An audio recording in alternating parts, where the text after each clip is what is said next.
The Royal Commission into Defence Suicide report was handed down yesterday, and there have been accusations the code of silence and military values of the Australian Defence Force have directly and indirectly elevated the suicide risk for current and former servicemen and women. So, Vikki, do you think our military culture is broken?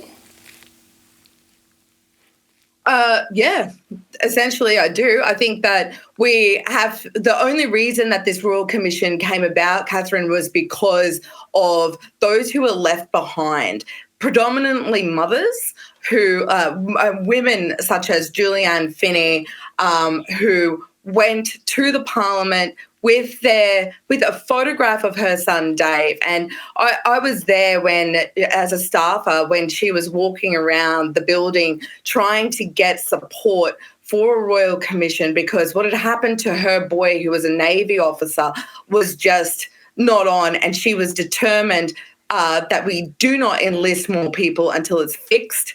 The situation at that point was the coalition was in government. We had 4 members threatened to cross the floor. That is the only reason that we had the Royal Commission. And, Phil Thompson served in Afghanistan, was blown up by an IED. He was one of the 4 who was brave enough to stand up and say, no, we need to do more about this. Gavin Pearce, member for Braddon, he's retiring now, but he was quite senior in the army, and I do not remember his rank, so I'm not going to dare say it, but he was quite high up. Trained a lot of the younger people, actually, who are in the military, who are now parliamentarians. Lou O'Brien, who was never in the army, but he was a defender, a first frontline defender in the police force. These were all the people who were willing to cross the floor to make this Royal Commission come to be. The onus really was left to those who were left behind after veteran suicide to actually get this Royal Commission up, because there was such resistance within the Department of Veterans Affairs, which obviously was advising the ministry at that time, and saying there's nothing to see here, there's nothing to see here, there's nothing to see here. And then there was all these people who were walking around with framed photographs and just memories of the people that they loved and they remembered, going, hang on, there is so much. And then you see this Royal Commission and the findings in this report, and they're saying we expect that 3,000 died by their own hand. That's about 3 a fortnight. That's 3 people a fortnight suiciding after leaving the Defence Force.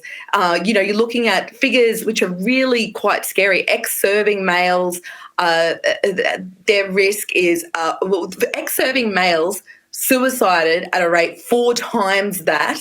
So the young ones, aged 23 to 44, are suicided at a rate 4 times that of those aged 45 to 80. So it really was the youth and the younger veterans coming through who were the ones who were finding themselves so absolutely lost once they were out of the system.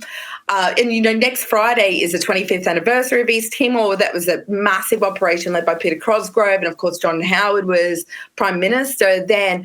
And that was really when they started seeing this huge swing in veteran suicide was following that. It was like this idea that within the military culture, you sacrifice all sense of self for the machine, and then something happens, like you bust up your knee or you bust up your back, and then you're just thrown on the scrap heap, and they say, "Oh, we don't need you anymore. We don't care about you anymore." Like these are people who literally signed a piece of paper saying they were willing to die for Australia.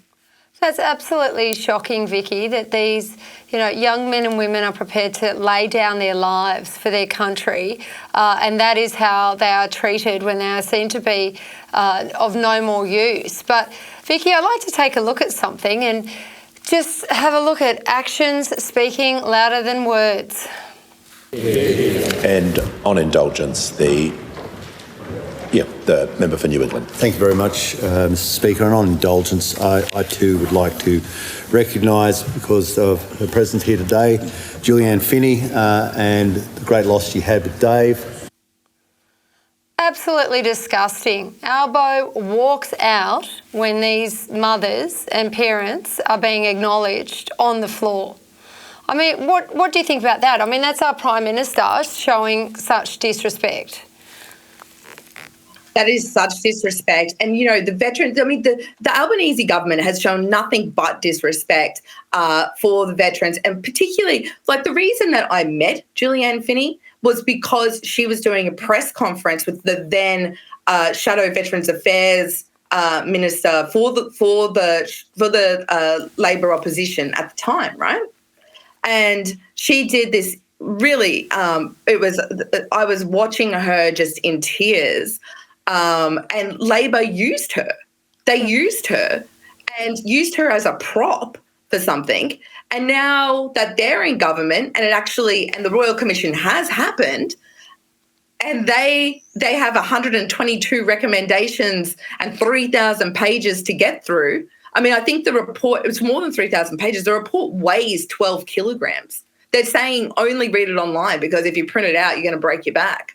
And that they can dare treat her like this now, and I'm, she's not the only one that they're treating like this, but it's emblematic, isn't it, of how they are treating the mothers of people who died not at war, who didn't die on a humanitarian mission, they didn't die in conflict, they didn't die in battle, they didn't die out at sea picking up the dead bodies out of the water in storms, which is what happened during Operation Sovereign Borders. They died at home afterwards, and for the Prime Minister to just leave, he's taken. You got to remember as well, he took Veterans Affairs out of cabinet. That was the first thing he did as Prime Minister, was say, actually, this job is not important enough to have around the cabinet table. Let's put that out of cabinet somewhere.